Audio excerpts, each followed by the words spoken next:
Hai guys, kita udah sampai di Solo dan kita sempatin ke tempat museum pusaka ya di Solo ya. Jadi kalau ke Solo ini memang hukumnya wajib untuk para pecinta kosan haji itu bisa ke museum guys. Kita lihat sana apa aja yang ada ya. Yuk. Penggambarannya sendiri bilah keris ini adalah wah, ini keren banget guys.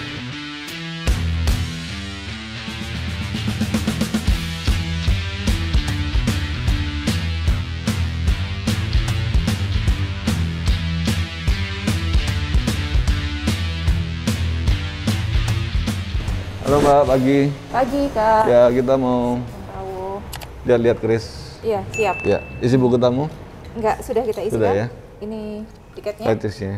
Oke. Nah, terus ini souvenir dari kita Kak. Wes, dapat souvenir guys, mantap. Jadi di sini ini harga tiketnya untuk umum 10.000 ya Mbak ya? Hari libur ya? Libur. Kalau hari libur ya, untuk biasa pelajar dan ini ya, ada ya. ini ya. Hari biasanya beda lagi guys, lebih murah. Oke. Sugeng Rawuh, wonten Ya. Museum Keris Nusantara. Ya, Mbak. Perkenalkan saya Putri, saya pemandu di Museum Keris Nusantara ini. Oke. Nggih, Museum Keris Nusantara ini berdiri pada area salah satu cagar budaya di Kota Surakarta, yaitu bekas Rumah Sakit Jiwa Mangkunjaya. Mungkin kalau untuk nenek moyang kita sudah pada perso, tapi kalau untuk bangunan Museum Keris sendiri ini berdiri pada tahun 2013, mulai dibangun pada tahun 2013 dan diresmikan secara langsung oleh Bapak Joko Widodo pada tanggal 9 Agustus tahun 2017, Pak. Oke. Nah, untuk keris yang ada di heksagon ini, vitrin heksagon ini, Bapak, yang saya panggilnya Bapak atau? Bapak boleh. Iya. Untuk vitrin heksagon ini ada beberapa koleksi yang karya empu masa kini, Bapak. Empu sekarang ya? Empu sekarang, Ya. Untuk yang sepuh nanti ada di lantai 4 dan 5. 4 dan 5. Nggih, Jadi ini buatan istilahnya kamar dikan gitu ya? Iya, kalau kamar dikan sekarang teras. ini Nggih, kamar dikan. Jadi ada empu Roni. Ya. Keris. Ini masih ada semua empunya. Ada empunya masih hidup masih semua ada, ya? Nggih. Mantap ini guys. Nggih. Gitu kita lanjut, Bapak. Nggih. Yang kalau yang ini tua ini. Kalau ini sepuh, nggih. Ya. Yang di sebelah sini dan sebelah sana itu adalah sepuh. Iya. Keris sendiri wilahnya ada dua, nggih Bapak, dua jenis wilah, yaitu lurus, laras atau bener. Kemudian ada luk. Ada luk, ya. Nggih. Untuk penggambarannya sendiri, bilah keris ini adalah ada yang berpendapat merupakan penggambaran dari asap, kepulan asap kemenyan, Bapak, karena pada zaman dahulu belum ada ibadah, nggih, istilahnya. Jadi ibadahnya pakai ini ya, kepulan sayap itu adalah sebagai perwujudan doa juga kan. Oke. Kalau yang lurus berarti ya asap yang saat lurus, kalau yang lekuk ada luknya. iya, ada luknya gitu. Dan kalau ini punyanya kolektor atau memang ini? Kolektor Bapak Nyun Sewu, tapi sudah almarhum. Oh, oke. Sudah almarhum karena keluarga tidak bisa merawat sehingga dihibahkan kepada Museum Keris Nusantara. Bagus banget. Nggih, monggo lanjut Bapak. Ya, monggo. Wah, ini udah masuk sepuh ya? Sepuh, nggih. Keren ini guys. Sama dengan keris yang ada di satu ini ya? Satu kolektor. Satu kolektor ya? Nggih. Untuk jumlah luk sendiri semuanya ada ganjil, Bapak. Harus ganjil. Iya. Sebagai penggambaran ketidaksempurnaan manusia, karena kesempurnaan hanya milik Tuhan Yang Maha Esa. Pencipta ya. Nggih, betul. Ini Jawa Barat ini. Nggih. Kudi. Kujang ya, kujang. Bilah sepuh dengan bilah yang baru. Karya empu baru kan proses ini tetap beda, Bapak. Bisa kelihatan karena ya. materialnya juga kan berbeda. Kalau pada zaman dahulu dengan batu meteorit, kalau sekarang kita ganti nikel. Ada nikelnya. Nggih, ada nikelnya untuk menghasilkan pamor. Pamornya bagus-bagus ya. Nggih. Mantap. Kita lanjut, Bapak, lanjut, ke ya. lantai 3. Ya. Di masing-masing lantai di Museum Keris Nusantara ini punya nama, Bapak. Ini lantai pertama ini ya? Lantai 2, Bapak. Ini lantai 2? Lantai 2. Yang bawah itu yang buat parkiran? Iya, betul. Kalau lantai 2 disebut dengan lantai Wedaring Wacono. Wedaring Wacono. Apa artinya? Udar itu Wedaring Wacono itu kan lahan, gitu Bapak. Jadi Wedaring membuka lahan, ilmu, pengetahuan. Jadi ini punyanya pemerintah ya, Mbak? Iya, kita di bawahnya Dinas Kebudayaan dan Pariwisata Kota Surakarta. Oke, jadi di luar keraton ya? Di luar keraton. malah yang menitipkan koleksinya itu malah dari salah satu keraton Jogja, Iya. Bapak. Oh, malah ini ya. Nggih, kalau Keraton Solo sudah ada khusus. Ada khusus mereka punya. Nggih, punya museum juga. Untuk lantai 3 sendiri diberikan lantai Purwaning Wacono. Purwaning Wacono. Nggih, di sini terdapat storyline untuk eksistensi keris di masyarakat. Oh, oke. Yang pada zaman dahulu, pada masa kerajaan, memang keris digunakan sebagai senjata perang. Namun seiring berkembangnya zaman, keris hanya digunakan sebagai pelengkap pakaian adat tradisional saja. Dan itu diserahkan secara turun-temurun, sehingga pada keterangan atau caption setiap koleksi tidak kami cantumkan untuk empunya yang membuat dan juga tahun pembuatan, karena seluruh koleksi yang ada di sini hibah, Bapak. Loh, kalau tadi kan apa itu keris dari dulu senjata, sekarang berubah jadi apa? Ageman itu sejak kira-kira di sejarahnya sejak tahun berapa, Mbak? Sejak terpengaruh mungkin kerajaan Islam, Bapak. Oh gitu ya. Sejak ada kerajaan Islam lagi, itu mulai jadi pelengkap adat ya. Semakin kesini karena memang peperangan juga sudah tidak ada, kita perangnya kan secara tidak fisik kalau sekarang tidak ke fisik, tapi dengan jadi bisa jadi sekitar abad 15 itu udah mulai bergeser. Sudah mulai bergeser. Oke. Mantap.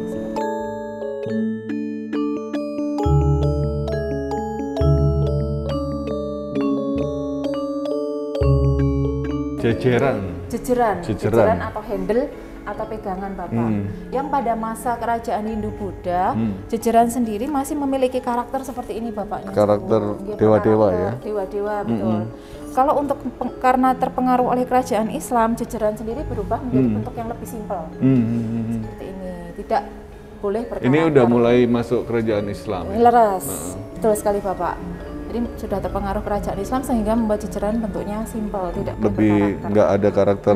Tapi juga masih ada kita yang koleksi dari Bali, dari Palembang itu masih jejerannya berkarakter. Masih ada putaran satu lah orang bilang ya. Masih ada pengaruh kerajaan Hindu kan? Iya. Untuk di Bali. Nah, selain jejeran ada wilah tadi yang sudah saya sampaikan. Selain menggambarkan kepulan asap kemenyan, wilah atau wilah sendiri itu juga merupakan penggambaran dari badan naga. Badan naga ya? Oke, leres. Kepalanya di bawah. Kepalanya di bawah menunjukkan bahwa kita harus selalu rendah hati. Tidak boleh sombong. Segala sesuatu yang menciptakan adalah Tuhan Yang Maha Esa, maka kembalinya juga kepada Tuhan Yang Maha Esa, seperti itu. Sedangkan yang berlekuk ini menggambarkan badan naga yang sedang bergerak, Bapak, beraktivitas nih. Seperti itu. Kita juga ada perabot lain seperti pendok, mendak, selut, seperti itu, Bapak. Di ini ya, pelengkap-pelengkapnya ya. Kalau ini bahan dari jejeran aja sih. Ini rencong. Rencong, betul. Dari Bapak Susilo Sukoharjo.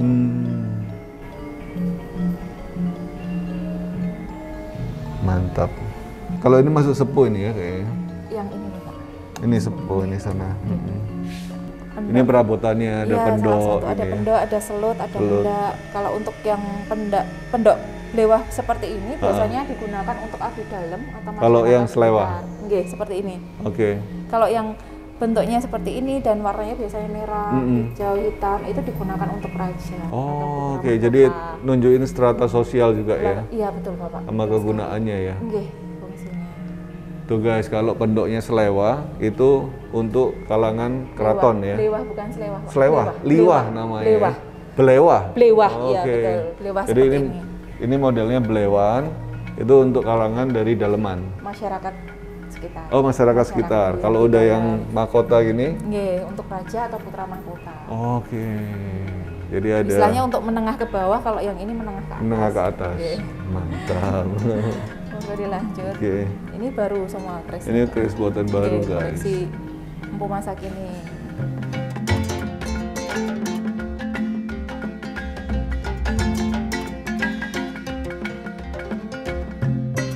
Nah, kalau yang di sini untuk koleksi seluruh di Museum Keris ini asli, Bapak, tidak ada yang replika kecuali yang ada di vitrin ini.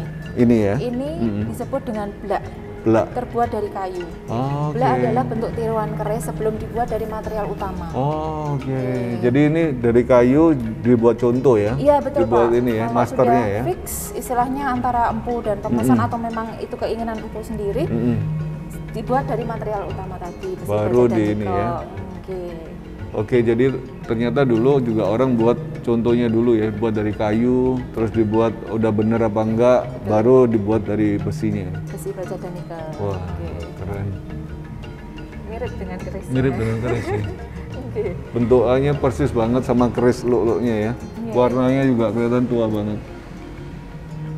Disesuaikan. Mantap, mantap, mantap. Nah, untuk kapal yang ada di sini ini terbuat dari serbuk kayu. Serbuk kayu ya? Oke. Ini untuk penggambaran bahwa penyebaran keris di Pulau Jawa itu lebih baik di Nusantara pastinya nggih, itu lebih banyak melalui jalur laut. Ya, Selain ya, jalur pernikahan antara putra raja, putra mahkota, putra di keraton itu tetap lebih banyak melalui jalur laut. Karena kita pada negara kepulauan, negara maritim. maritim. Ini bagian Tombak tombak-tombak aja, ini ya. Tombak yang ada di sini. Nah, ini yang masterpiece-nya kita, salah satu masterpiece-nya kita. Wah, ini keren banget guys. Tombak Kanjeng Kiai Jimat, luknya 7.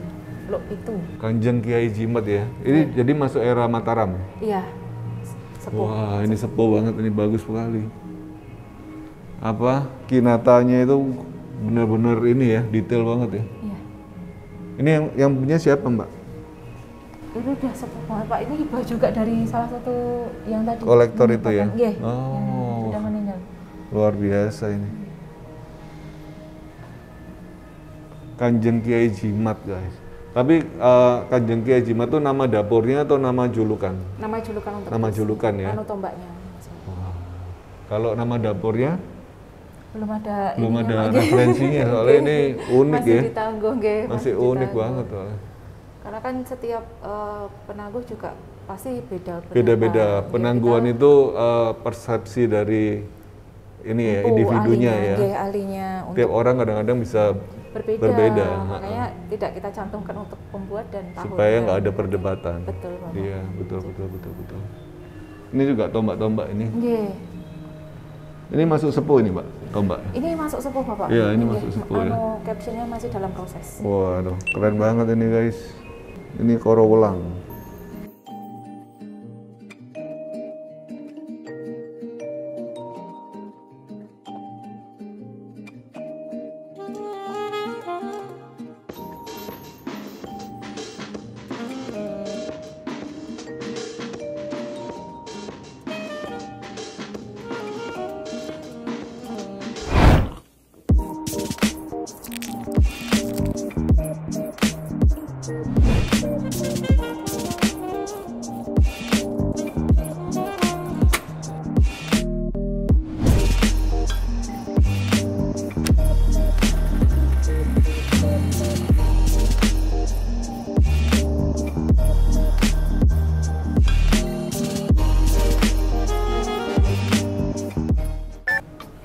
Harusnya di setiap provinsi ada museum keris ya. Bukan cuma di Semoga Solo guys. menjadi iya, inspirasi ya. banyak kota Bapak. Karena nanti. ini bukan punya keraton tapi dari masyarakat banyak yang mau ikut serta Iya, untuk betul. uri-uri budaya kan. Lepas sekali, betul. Nah harusnya di setiap provinsi itu ada museum pusaka di setiap daerah itu soalnya beda-beda kan. Betul, Pusaka Bapak. tradisional di daerah itu kan beda-beda semua ya. Iya, betul. Mestinya kita terinspirasi nih. Iya. Untuk lantai 4 ini disebut dengan lantai Cipta Adiluhung. Cipta Adiluhung. Adiluhung. Oke, di sini terpampang diorama atau terpajang diorama proses pembuatan keris. Pembuatan kerisnya. Iya, salah satunya adalah ini bukan gazebo, tapi ini besalen. Besalen namanya adalah ya? tempat untuk pembuatan keris. Oke. Kita juga punya drill besalennya, Bapak, nanti di bangunan tua. Oke, jadi ini replikanya ini. Replikanya betul. Jadi ini replikanya buat besalen. orang dulu mungkin desainnya Empuk duduk-duduk. dan panjangnya untuk bekerja membuat keris. Gitu. Nah, di sini ada gamelan. Gamelan ini dimainkan ketika selesai proses pembuatan keris. Wah, Bapak. jadi ada waktu selesai buat keris itu ada perayaannya. Iya, betul. Syukuran Sebagai kalau orang nah, bilang ya. wujud Rasa doa, syukur. nggih, Iya, wujud doa, kalau udah syukur kepada berhasil. Sang Pencipta seperti itu. Selain itu juga menggambarkan bahwa Indonesia khususnya Pulau Jawa memiliki teknologi tingkat tinggi dibandingkan dengan negara lain. Ditunjukkan dengan kita bisa membuat alat musik dari bahan logam Bahan logam. tanpa iya. aliran listrik sama Tanpa sekali. aliran listrik, tapi suaranya masih dipakai sampai hari ini ya. harmoni suara yang luar biasa. Luar biasa. Oke. Mantap, mantap. Nah, di sini ada rangkaian sesaji, Bapak. Rangkaian sesaji pembuatan keris. Oke. Ini merupakan sesaji ageng atau komplit atau lengkap besar. Ini kami lakukan, masih kami terapkan setiap satu suro. Satu suro masih di ini ya. Jamasan ageng. Jadi masih kita terapkan seperti ini. Untuk rangkaian sesaji ini dilakukan 2 kali kalau untuk pembuatan keris, Bapak. Saat masuk dan nyepuh. Saat masuk di awal itu sebagai perwujudan doa kita. Oke, memulai sesuatu. Iya, betul. Istilahnya bismillah lah kalau orang muslim bismillah untuk mengawali segala sesuatu agar nanti saat proses pembuatan keris ini diberikan kelancaran. Tidak ada sesuatu apapun. Sedangkan saat nyepuh atau akhir itu merupakan wujud rasa syukur bahwa selama proses pembuatan keris ini diberikan kelancaran, tidak ada halangan suatu. Jadi bukan memberi makan. Oh, bukan, Bapak. Nah, itu mindsetnya masih. Selama ini masyarakat sekitar masih seperti itu, Bapak. Banyak sekali itu perwujudan dari rasa syukur, perwujudan dari doa dibentuk dalam suatu sesaji sendiri kan dari kata sesajian. Sesajian memberikan. Dimana, betul. Sesajian ini nanti yang menikmati juga kita bersama. Nanti itu. Juga dibagi-bagi. Masyarakat sekitar, sesajian ini kan dari hasil bumi. Pertanian, peternakan, perkebunan, perikanan semua ada di sini dan memiliki filosofi-filosofi yang sangat tinggi. Dari warnanya, dari bahan yang dikasih itu punya arti masing-masing ya, Mbak. Betul, Bapak. Nah, jadi itu bukan guys. Istilahnya bukan nyepai simbahe atau menyiapkan untuk leluhur yang sudah tidak ada, tidak seperti itu. Tetapi sesajian ini adalah ungkapan atau wujud rasa syukur, ungkapan doa untuk memulai segala sesuatunya supaya lancar. Laras sekali, Bapak. Mantap sekali. Kita lanjut. Ayo. Di sini kalau untuk di lantai 4 ini kebanyakan koleksinya yang dipajang adalah sepuh, Bapak. Oh iya. Seperti ini kembar serupa tapi tak sama. Oh, bagus ini singo barong.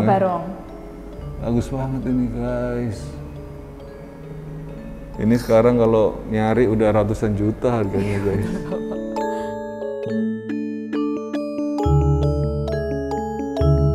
Ini kembar cuma yang di sebelah ini merupakan bilah yang lurus. Bilah yang lurus ya. Oke, kalau di sana lo. Tapi dari yang punya yang sama, pembuatnya sama. Pembuatnya sama. Karena dari jejerannya saja sudah sama. Iya, dari bahannya juga kelihatan sama ya.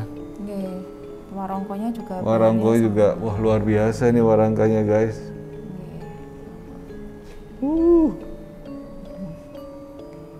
Ini masuk dapur Bimo Kurdo, Lok 15 ya berarti ya.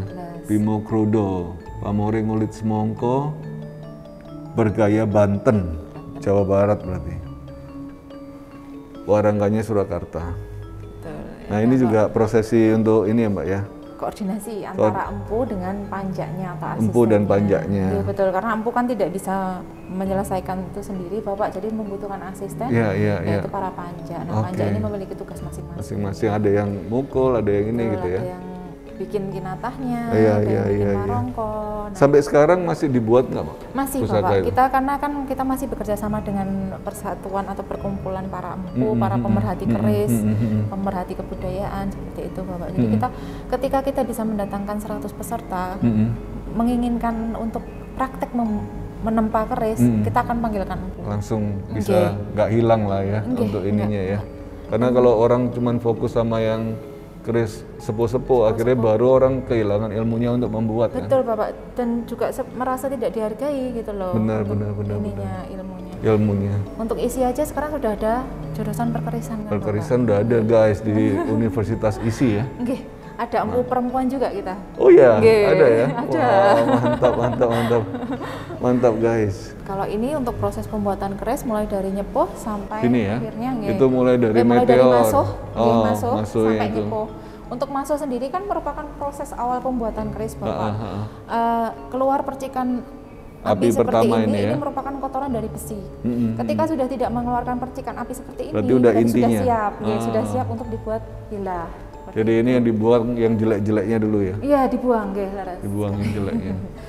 Terus ini baru satu dilipat, terus dilipat lagi seperti kita membuat plastisin itu. Iya. Dari plastisin itu. Baru dibentuk lagi, buat gonjonya, betul. Buat ininya. Bilahnya.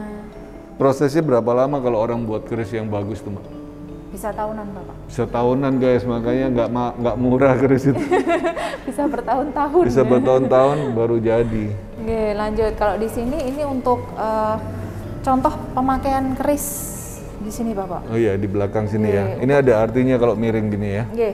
Kalau untuk di Solo, karena setiap daerah memiliki adat dan kebiasaan sendiri, Bapak. Kalau di Solo itu di posisi sisipan ketiga. Sisipan ketiga ya, Sisipan jadi nggak ketiga. sembarangan ya. Oke, sisipan ketiga dan posisi seperti ini, miring ke kiri kemudian pola warongkonya ada di dalam. Di dalam. Itu biasanya digunakan untuk kegiatan berduka. Oh, oke.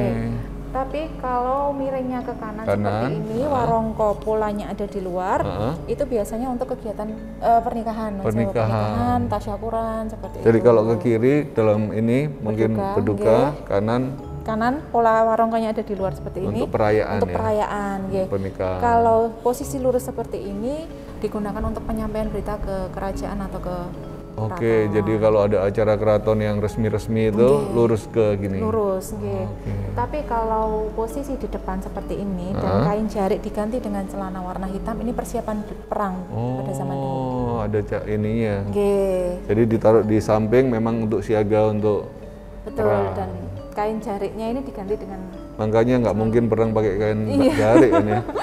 betul Bapak. Jadi ada kostum perangnya sendiri guys. Iya betul. Nah kalau di sini ini yang kegiatan yang terjadi di Besalen atau tempat pembuatan keris sendiri. Ini ada perapen untuk menciptakan angin Bapak. Dari dulu masih manual ya? Betul, masih manual. Kalau sekarang sudah pakainya kompresor kan, gitu. Ini menciptakan angin, kemudian di sini api tercipta ini dari arang kayu jati Bapak. Kayu jati khusus Harus ke arang kayu jati. Kenapa? Karena kayu jati yang bisa menghasilkan panas yang tinggi. bisa mendidihkan besi. Betul, bisa melelehkan besi, baja dan nikel. Crispy. Nah di lantai 5 ini, lantai terakhir di Museum Keris Nusantara, itu disebut dengan lantai Esti Hening Lampah. Apa itu namanya? Esti Hening Lampah itu apa? Esti Hening Lampah, jadi penyebaran berkelanjutan gitu Bapak, istilahnya apa ya, kayak melestarikan lah. Pelestarian kebudayaan, peninggalan sejarah juga, seperti itu. Nah untuk penyebaran keris di Asia Tenggara seperti ini. Yang pada zaman batu itu sebenarnya keris kan hanya seperti bilah pisau. Bilah pisau biasa ini yang zaman dulu itu Pak. Sederhana ya. Seperti ini nih. Betul. Arahnya ini kayak gini. Kemudian muncullah bambu runcing ya Bapak, dulu bambu runcing, setelah itu kan panjang ya bambu runcing. Kemudian diberikan bilah pisau jadinya tombak. Seperti itu. Karena terlalu panjang hingga tombak kan tadi ada yang jejerannya kecil pendek. Ini salah satu hibah dari Bapak Fadlizon Pak. Wah, dari Pak Fadli. Keris panjang. Bangkinang. Betul. Wah, keren banget nih, Pak Fadlizon.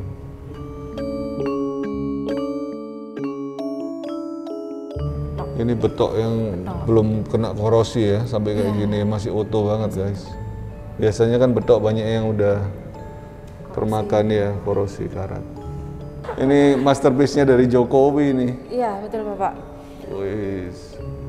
Dibuat oleh Empu masa kini. Ya. Se-Nusantara, diberikan kepada Bapak Joko Widodo sebagai penghargaan karena beliau berhasil memimpin kota Surakarta saat menjadi wali kota. Jadi, kenapa diberikan nama Kiai Tengoro? Tengoro atau Tetenger itu tanda berdirinya Museum Keris Nusantara ini, karena beliau juga merupakan salah satu pelopor dan pecinta budaya, pecinta Tosan Aji juga Pak Jokowi. Lestari budaya. Jadi guys, ini adalah keris yang memang dibuat di era sekarang dan dipamerkan di museum ini sebagai penghargaan dari Pak Presiden ya. Waktu dia memulai ini ya. Sebagai hibah beliau pada saat peresmian keris dan ini. Pak Jokowi sendiri minta agar keris dibuat menunjukkan Indonesia. Makanya ada lambangnya kayak. Iya betul, dari sarungnya sendiri itu berwarna merah menggambarkan semangat rakyat Semangat Indonesia. Dan sangsaka merah putih nih guys. Meskipun sudah dijajah oleh negara-negara lain, tapi kita tetap masih bisa merdeka. Seperti itu. Kemudian alas-alasan marongkonya itu adalah penggambaran hasil bumi yang ada di Indonesia. Namanya alas-alasan ya. Alas-alasan. Jadi itu penggambaran ada sawah, ada binatang, ada laut. Iya betul Bapak. Jadi alam Indonesia semua ditaruh di sana. Kemudian untuk wilahnya Lok 5 itu penggambaran Pancasila. Kemudian ada Manglar Mungo pada Manglar. dapurnya. Manglar Mungo itu adalah binatang mitologi Jawa berkepala gajah sebagai penggambaran terbesar, negara terbesar. Kemudian badannya naga, merupakan hewan terkuat, penggambaran pokoknya Indonesia pengen jadi negara yang kuat dan paling kuat. Kemudian bersayap Garuda, itulah lambang negara Indonesia. Jadi bentukan keris itu sebenarnya pengharapan dari pembuatnya ya. Betul, Bapak. Jadi pengharapan supaya pemegangnya atau orang atau negara itu bisa maju seperti penggambaran di pusaka itu sendiri. Betul sekali, Bapak. Wah, itu artinya dalam banget guys. Jadi kalau para pemuda ini penting nggak untuk merawat pusaka, Mbak? Penting sekali, Bapak. Selain merawat pusaka kan ini juga peninggalan budaya. Peninggalan budaya. Kita jadi yang tidak merawat siapa lagi? Betul. Kalau jadi bukan generasi muda siapa lagi? Siapa lagi? Karena semakin lama, semakin kalau nggak ada orang takut untuk merawat akhirnya banyak yang dibuang, banyak yang dirusak kan? Betul. Akhirnya hilang ke budayanya kita. Kebudayaan yang luar biasa ini. Oke, betul. Kalau yang di sebelah kanan dan kiri Kiai Tengoro ini merupakan koleksi titipan yang saya sampaikan tadi. Ini binatangnya ya. emas. Iya. Nagaraja ini guys. Permata itu, Bapak. Ini Nagaraja kan namanya. Iya. Dapurnya Nagaraja. Ini ya, wah intan ini, permata. Iya, betul. Luar biasa ini. Mantap, Mbak. Ada pesan-pesan nggak, Mbak, buat teman-teman yang penonton video ini? Kita udah di puncaknya ini ya. Oh gitu ya. Baik, teman-teman seluruh Nusantara, monggo kalau ingin mengenal budaya Indonesia utamanya keris, salah satu pusaka peninggalan pada masa lalu, monggo silahkan main ke Museum Keris Nusantara. Nanti biar kenal dan semakin cinta dan ingin melestarikan kebudayaan ini. Iya. Gitu, Bapak. Oke, itu guys tadi perjalanan kita. Terima kasih, Mbak, udah menjelaskan dengan sangat bagus. Semoga video ini bisa menginspirasi teman-teman untuk semakin mencintai budaya Indonesia ya, khususnya untuk Tosan Aji di Nusantara. Oke, itu aja video kita. Sampai ketemu di video selanjutnya. Salam budaya.